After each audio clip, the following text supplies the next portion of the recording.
ดาเนลทรัมป์ตกม้าตายหน้าตาเฉยยิ่งรบพันธมิตรยิ่งหลบเปิดพื้นทองคำให้จีนสวมรอยขึ้นแท่นงามมหาอำนาจโลกสิ้นที่นาชาติยิน ที่นาชาติยินดีคบหาสมาคมทรัมป์ทำตัวเองพังใช้กำลังยิ่งปูพรมแดงให้จีนอุดมสวมรอยพื้นที่ทองคำขอถวายความนอบน้อมแด่พระรัตนตรัยมีพระพุทธเจ้าเป็นต้นขอถวายความเคารพพระมหาเถระพระเถรานุเถระเจ้าคณะพระสังฆาธิการทั่วโลกมีพระเดชคุณพระธรรมเสนาบดีเจ้าคณะภาค7วัดพระธาตุดอยสุเทพเป็นต้น และขออำนวยพรแด่ท่านผู้ฟังท่านผู้ชมสาธุชนพุทธบริษัททั้งหลายวันนี้รายการนาวาวังทองของวัดพระธาตุดอยสุเทพออกอากาศทางสถานีวิทยุ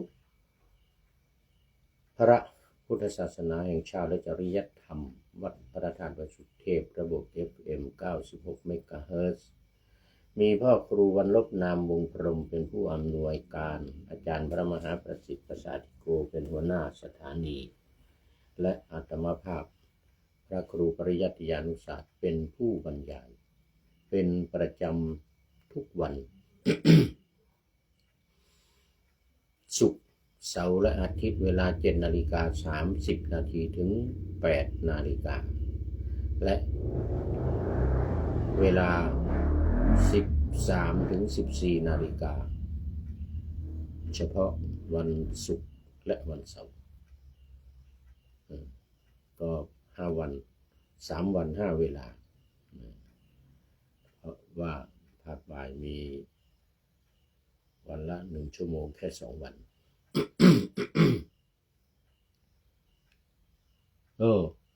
ตอนนี้ขอต้อนรับคุณโยม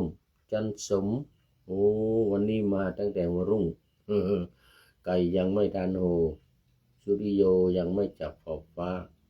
ปะหน้าธรรมาสยังไม่เสร็จ เขามาแล้วโมทนาเป็นอย่างยิ่ง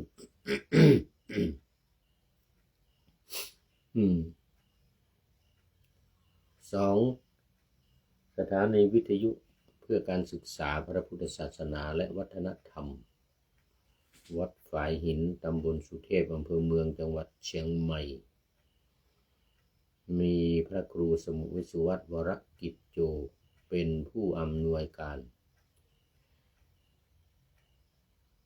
นำออกอากาศ4 วันคือวันพุธเวลา 17 ถึง 18 นาฬิกา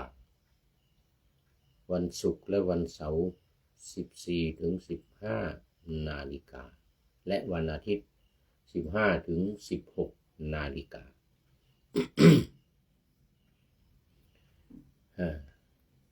สำหรับวันนี้ก็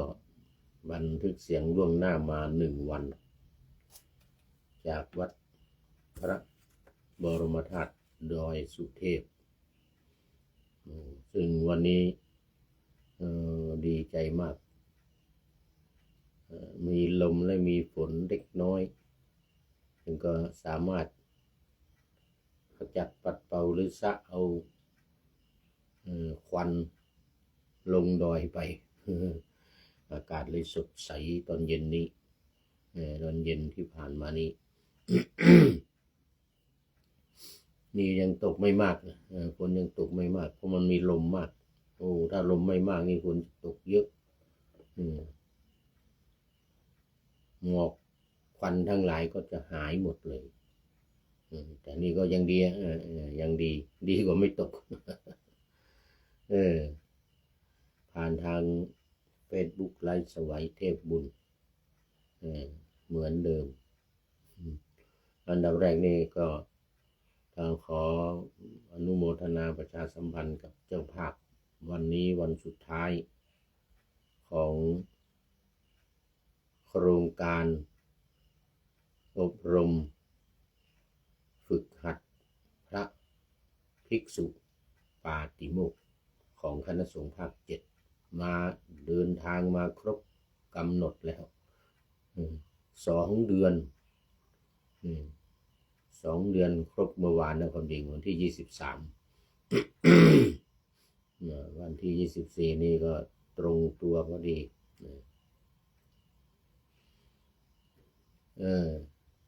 เริ่มมาตั้งแต่วันที่24 กุมภาพันธ์ก็มาถึงวันที่24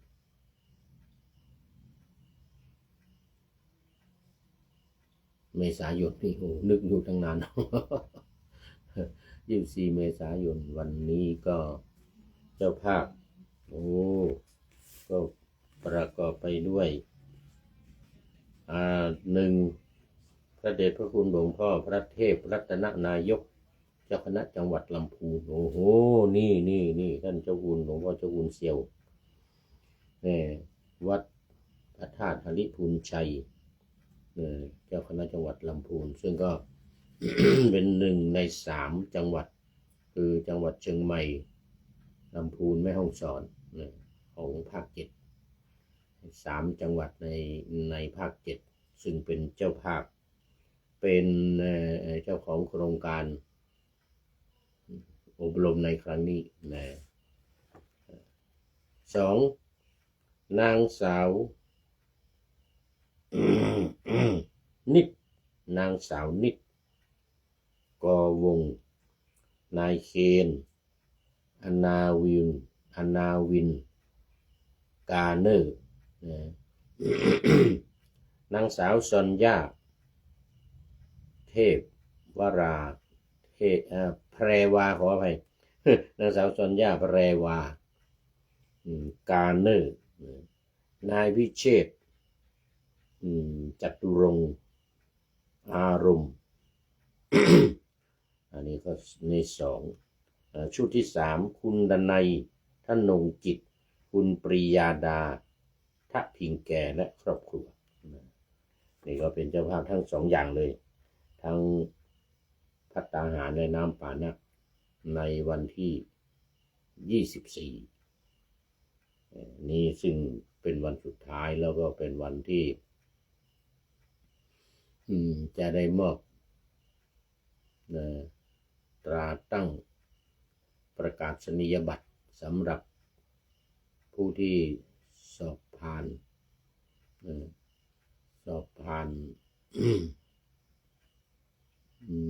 การอบรมการท่องปาติโมกข์ภิกษุปาติโมกข์ในครั้งนี้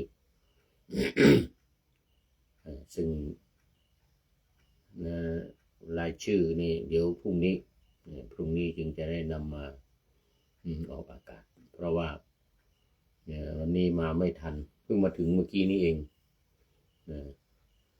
ไปคารวะต่างอำเภอไปมาหลายวันแล้ว3 วันแล้วในวันนี้เป็นวันที่4ไปคารวะดำหัวตามประเพณีปีใหม่ตอนนี้ขอต้อนรับคุณโยม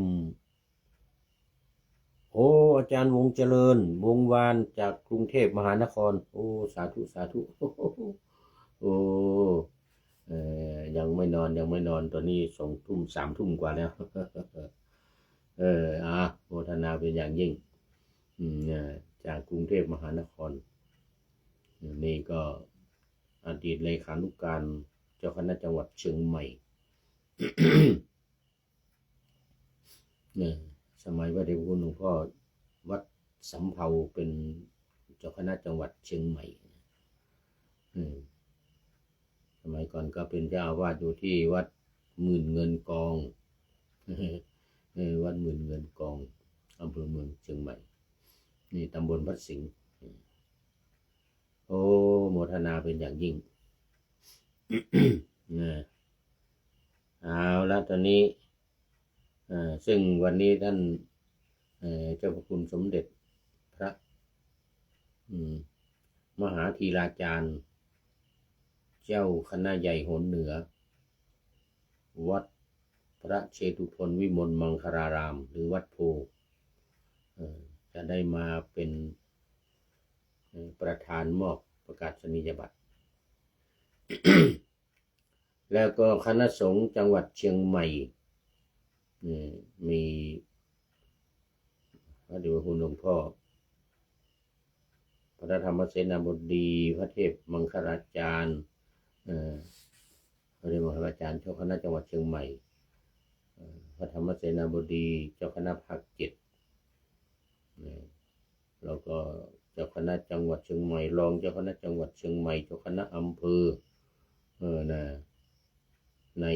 จังหวัดเชียงใหม่ลำพูนแม่ฮ่องสอนโดยเฉพาะจังหวัดเชียงใหม่เป็นเจ้าภาพในการเจริญพระพุทธมนต์สืบชะตาหลวงถวายพระเดชเจ้าพระคุณสมเด็จพระมหาธีราจารย์เจ้าคณะใหญ่โหนเหนือในวันพรุ่งนี้ในภาคเช้าแล้วก็ภาคบ่ายก็จะมีพิธีทำบุญทักษิณานุปทานแต่ก่อนจะเจริญพุทธมนต์ก็มีการมอบประกาศนียบัตรแก่ผู้ที่สอบผ่านการอบรมฝึกหัดพระภิกษุปาฏิโมกข์ในครั้งนี้ก่อนเสร็จแล้วก็จะเป็นการเจริญพระพุทธมนต์สืบชะตาหลวงต่อไปในวันพรุ่งนี้ คุณโยมจันสมบอกว่าน้อมกราบสาธุและยินดีกับทุกท่านที่ได้รับใบประกาศสอบผ่านเจ้าข้าโอ้โหแน่นอนสาธุโมทนาหายากนะโยมโยมจันสมผู้ที่จะสอบผ่านการสวดปาฏิโมกข์เนี่ย55 นาทีนะไม่เกิน55 นาทีโอ้หายากมากผู้ที่จะมีความเชี่ยวชาญในการสวดปาฏิโมกข์ซึ่งเป็นหัวใจสำคัญในทางพระวินัยในการที่จะจันโลงพระธรรมวินัยของพระภิกษุสงฆ์สามเณรในพระพุทธศาสนาภิกษุสงฆ์ในพุทธศาสนา ต้องเรียนรู้พระปาฏิโมกข์คือศีลและสังวรของพระภิกษุ227 ข้อนี่โอ้ละเอียดถี่ถ้วนมาก ยากมากกว่านะยากมากโมทนากับพระเดชพระคุณหลวงพ่อพระเทพรัตนนายกเจ้าคณะจังหวัดลำพูนวัดพระธาตุนฤพุนชัยแล้วก็นางสาวสาวนิชกอวงนายเคนอนาวินกาเนอร์นางสาวสัญญาแพรวากาเนอร์นายวิเชษฐ์จัตุรงค์อารมณ์ชุดที่2ชุดที่3คุณดนัยธนงจิตคุณปรียาดาทะพิงแก่และครอบครัวไว้ณที่นี้เป็นอย่างยิ่งขอให้มีความสุขมีความเจริญพัฒนาสถาพรในบวรพุทธศาสนาในชีวิตและในหน้าที่การงานสืบต่อไปขออนุโมทนาเป็นอย่างยิ่งแล้วสำหรับการประชาสัมพันธ์ในเรื่องของเชิญชวนมาร่วมเป็นเจ้าภาพไม่ต้องละเพราะว่าวันนี้วันสุดท้ายแล้วแต่มีอีกงานหนึ่งนั่นก็คือศูนย์ศึกษาพระพุทธศาสนาวันอาทิตย์วัดเจดีย์แม่ครัวอำเภอสันทรายจังหวัดเชียงใหม่ท่านพระครูวชิรคุณาทานก็ฝากประชาสัมพันธ์มาในเรื่องของการบรรพชาอุปสมบทภาคฤดูร้อนซึ่งจะเริ่มในวันที่25 เมษายนนี้เป็นต้นไปแล้วก็ไปสิ้นสุดเอาวันที่4 พฤษภาคมจำนวน9 วัน และศีลจารินีหรือแม่ชีพราหมณ์อีก7 วันคงจะเริ่มในวันที่26หรือวันเดียวกัน25ก็ไม่แน่นะแต่ว่า7 วันอันนั้นก็ขอฝากประชาสัมพันธ์มาถึงญาติโยมที่จะมีลูกหลานเข้ารับการบรรพชาเป็นสามเณรอุปสมบทเป็นพระภิกษุหรือศีลจารินีบวชชีพราหมณ์ในครั้งนี้ก็ขอเชิญติดต่อมาที่วัดเจดีย์แม่ครัวโทรศัพท์0841775221สำหรับท่านที่จะร่วมทำบุญก็ขอเชิญได้โอนปัจจัยเข้ามาในธนาคารกรุงไทยชื่อบัญชีศูนย์ศึกษาพระพุทธศาสนาวัดเจดีย์แม่ครัวหมายเลขบัญชี375-018-2272 ตามอัธยาศัยตามเจตนาศรัทธาเอาละตอนนี้ก็เข้ามาสู่เนื้อหาสาระที่สำคัญของรายการในวันนี้ซึ่งได้ดำเนินไปในเรื่องของนาวาวังทองรายการสืบทอดของสำนักพระราชวังในโครงการปูทางสู่ธรรมนาวาวังหรือปูทางสู่การตื่นรู้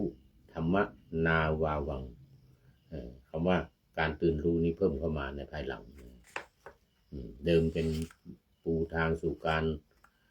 สู่ธรรมนาวาวังอันนี้ก็เพื่อเน้นเป้าหมายสำคัญเข้าไป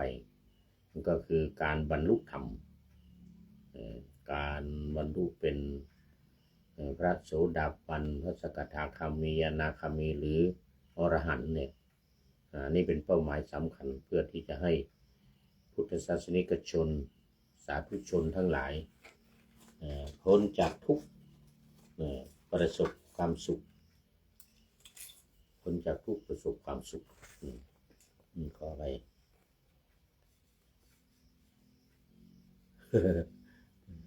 ขอไว้นี่ก็นี่คันหลังแต่จมูกนี่คันตลอดในโครงการปูทางสู่การตื่นรู้ธรรมนาวาวัง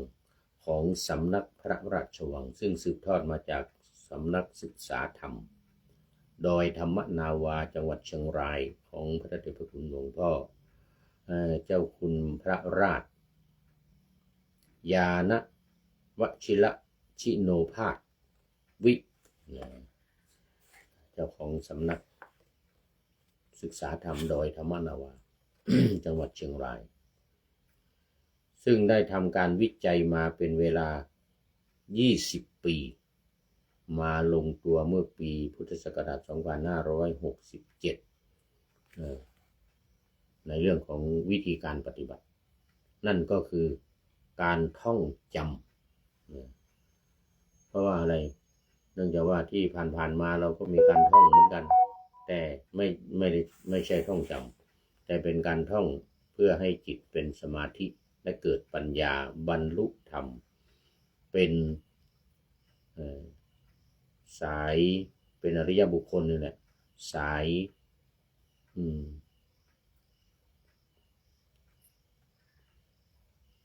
สมถะสายสมถะกรรมฐานคือการทำจิตให้สงบแล้วก็บรรลุธรรมเมื่อสำเร็จแล้วเรียกว่าบรรลุโดยใจคือเจโตวิมุตติเรียกว่าเจโตวิมุตติส่วนสาย วิปัสสนาเนี่ยการท่องจำทำความเข้าใจตีความหมายอธิบายความนี่เหมือนสำนักโดยธรรมนาวานี้เป็นฝ่ายวิปัสสนาซึ่งเจริญรอยตามวิธีการที่องค์สมเด็จพระสัมมาสัมพุทธเจ้าตรัสไว้ในพระไตรปิฎกคือการท่องให้จำทำความเข้าใจให้ดีและปฏิบัติตามอย่างเคร่งครัดอย่างถูกต้องอันนี้เมื่อได้บรรลุหรือได้ตื่นรู้เนี่ยจะเรียกว่าปัญญาวิมุตติหลุดพ้นด้วยปัญญาดังนั้นหลักการที่ท่านเจ้าคุณอาจารย์ต้นหรืออาจารย์ทวีวัฒน์จารุวรรณโนดำเนินการอยู่ในขณะนี้และก็ได้ผลดีได้ทำการวิจัยได้ทราบผลดีว่ามีความสำเร็จได้ประสบความสำเร็จแก่ผู้ปฏิบัติเป็นจำนวนมากจึงมีการเผยแพร่หลักการและวิธีการนี้คือหลักการ4วิธีการ6หลักการ4นี่คือการ1การเข้าถึงพระรัตนตรัย2ธาตุกรรมฐาน4คือดินน้ำไฟลม3การกำหนดขันธ์5เกิดดับรูปเวทนาสัญญาสังขารวิญญาณเป็นสิ่งที่เกิดแล้วดับเกิดแล้วดับเป็นอนิจจังไม่เที่ยงแท้แน่นอนแล้วก็4อริยสัจ4ให้รู้จักทุกข์และรู้จักสาเหตุของความทุกข์และให้รู้จักข้อปฏิบัติให้ถึงความดับทุกข์นั้นนี่นะนั่นหลักการ4อย่างนี้เป็นหัวใจสำคัญวิธีการ6ก็หมายถึงว่าล้อเอาจากข้อหลักการ4อย่างนี้มาปฏิบัติอย่างพุทธานุสติหรือการระลึกพระรัตนตรัยเนี่ยเพื่อให้จำเนี่ยเพื่อให้จำเพื่อให้เข้าใจเนี่ยต้องอาศัยการท่องเป็นสำคัญท่องทั้งภาษาบาลีทั้งภาษาไทยแต่ก็วงเล็บไว้ว่าถ้าจำความหมายได้แม่นยำแล้วไม่ต้องว่าก็ได้ว่าแต่ภาษาบาลีเช่นข้อที่1พุทโธเมนาโถธัมโมเมนาโถสังโฆเมนาโถหรือพุทโธเมสรณังวะรังธัมโมเมสรณังวะรังสังโฆเมสรณังวะรังนี่ถ้าว่าความหมายก็คือว่าพระพุทธเจ้าเป็นที่พึ่งอันประเสริฐของข้าพเจ้าพระธรรมเป็นที่พึ่งอันประเสริฐของข้าพเจ้าพระสงฆ์เป็นที่พึ่งอันประเสริฐของข้าพเจ้าแต่ถ้าจำความหมายดีแล้วก็ไม่ต้องว่าแต่พุทโธเมนาโถก็พอแล้วธัมโมสังโฆแล้วก็พุทโธเมสรณังวะรังธัมโมเมสรณังวะรังสังโฆเมสรณังวะรังว่าแต่ภาษาบาลีนี้ภาษาไทยเมื่อรู้ความหมายแล้วก็ไม่ต้องว่าก็ได้แต่ที่สำคัญก็คือภาษาบาลี2การท่องธาตุกรรมฐานธาตุ4เนี่ยดินน้ำไฟลมเช่นธาตุใดมีลักษณะแข็งธาตุนั้นเป็นธาตุดินธาตุดินก็ประกอบไปด้วยผมขนเล็บฟันหนังเนื้อเอ็นกระดูกเยื่อในกระดูกเป็นต้นในจำนวนของธาตุกรรมฐานนี้ทั้ง4อย่างทีนี้เพิ่มข้อ3เข้ามาคือการพิจารณากาย6ขั้นตอนตั้งแต่1การหมดลมหายใจ2น้ำดันดิน3ดินแตก4น้ำละลายดิน5เหลือแต่โครงกระดูกและ6โครงกระดูกละลายสลายไปลงในดินในขั้นสุดท้ายไม่เหลืออะไรเลยนี่เป็นเพิ่มเข้ามาข้อที่3วิธีการแล้วก็เลื่อนข้อ3เมื่อกี้เนี่ยที่เป็นหลักการการท่องขันธ์5ไปเป็นข้อ4 และเพิ่มข้อที่5เข้ามาการพิจารณาขันธ์ห้าการทำความเข้าใจทำความหมายศึกษาให้เข้าใจอย่างละเอียดถี่ถ้วนเป็นข้อที่ข้อที่ข้อที่5แล้วก็ย้ายข้อที่4ไปเป็นข้อที่6คือการพิจารณาขันธ์ห้าลงในอริยสัจสี่ซึ่งทางรายการได้นำเสนอมาโดยตลอดมาถึงตอนนี้มาถึงหัวข้อว่าอานิสงส์ของการเข้าถึงพระรัตนตรัยจึงอยู่ในข้อ1นะที่ผ่านมาเป็นประโยชน์ที่ได้รับจากการพึ่งพระรัตนตรัยอันนี้ที่ผ่านมาอันนี้เราก็มาดูรายละเอียดในอานิสงส์ของการเข้าถึงพระรัตนตรัย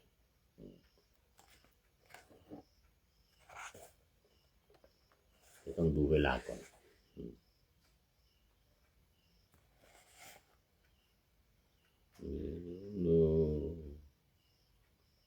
ไหนแล้ว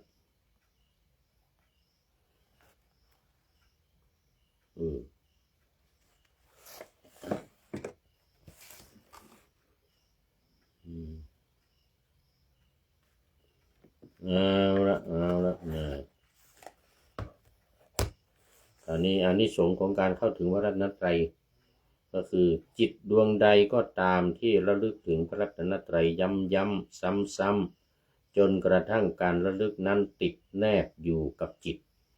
ดวงนั้นจะมีกระแสพระรัตนตรัยรองรับในภพชาติที่ไม่ตกต่ำกว่าความเป็นมนุษย์ซึ่งจะได้รับภพชาติแห่งความเป็นมนุษย์กับเทวดาสลับกันไปอย่างนี้ตลอด100,000 กับจนกว่าจะประสบธรรมอันเป็นที่สิ้นทุกข์ในกับที่100,000นั้นการที่จะประสบกับธรรมอันเป็นที่สิ้นสุดแห่งทุกข์นั้นมีอยู่2 กรณีกรณีที่1เมื่อมีพระพุทธศาสนาปรากฏขึ้นในโลกในกับที่100,000นั้นจะได้ฟังธรรมเทศนาจากพระพุทธเจ้าจากพระอริยสาวกสงฆ์แล้วบรรลุธรรมอย่างใดอย่างหนึ่งตั้งแต่ระดับพระโสดาบันขึ้นไปกรณีที่2หากไม่มีพระพุทธศาสนาอุบัติหรือปรากฏขึ้นในโลกก็จะได้เป็นพระปัจเจกพุทธเจ้าผู้ตรัสรู้เองเพราะธรรมะจะเริ่มอำนวยผลแห่งการตรัสรู้ที่100,000 กับเป็นที่ตั้งประมาณที่ว่ามันครบ100,000 กับนะครบ100,000 กับนั่นเป็นขอบเขตสำหรับผู้ที่ทำครบ100,000 กับโอกาสจะบรรลุมรรคผลระดับใดระดับหนึ่งมีโสดาบันสกทาคามีอนาคามีจนถึงพระอรหันต์ในชาตินี้เป็นสิ่งที่เป็นไปได้ขึ้นอยู่กับความภาคเพียรความพยายามความอุตสาหะและการสั่งสมกำลังแห่งอริยมรรคบนเส้นทางนี้ดังนั้นสำหรับระดับพระโสดาบันนั้นมีความปลอดภัยแล้วไม่ต้องได้รับสุขทุกข์ในวัฏสงสารอันยืดยาวนานนี้โดยจะเกิดอีกไม่เกิน7 ชาตินี่หมายถึงบรรลุเป็นโสดาบันนะก็ไม่เกิน7 ชาติเอาละตอนนี้หมดจบเวลาพอดีจบหมดเวลาวันนี้ก็คุณโยมจันสมก็เป็นท่านสุดท้ายเข้ามาสู่ในรายการวันนี้โมทนาเป็นอย่างยิ่งอาจารย์วงเจริญวงวานด้วย ตอนนี้ก็มาดู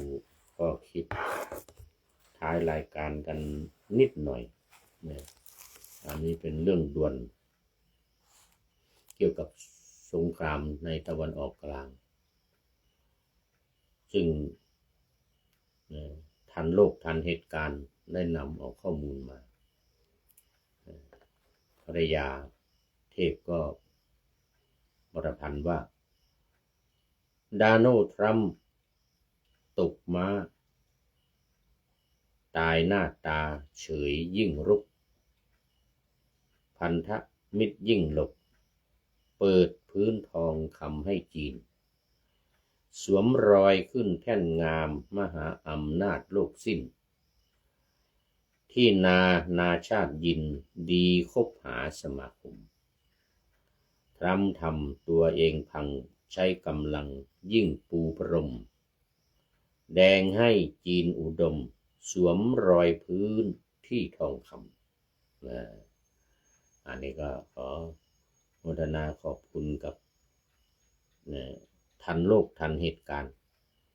ได้ให้ข้อมูลในครั้งนี้เป็นอย่างยิ่งขอนำนาวาวังทองไปก่อนแล้วจะย้อนมาใหม่ในวันหน้าคือวันพุธศุกร์เสาร์อาทิตย์ตามตารางเวลาที่วางอยู่ข้างในเป็นธรรมะจากพระราชวังเป็นนาวาโด่งดังสว่างไสวเป็นทองคำล้ำค่ากว่าสิ่งใดชุบชีวิตจิตใจให้ใสงามขอเชิญท่านทั้งหลายนำไปท่องตามคุณของพระรัตนสามพุทโธเมนาโถธัมโมตามสังโฆเมนาโถยามภาวนาว่าบ่อยๆซ้ำๆจำในจิตจนมันติดในใจไม่หายหน้านอนนั่งยืนเดินจำทุกเวลาตั้งแต่ตื่นขึ้นมาถึงหลับไปขอ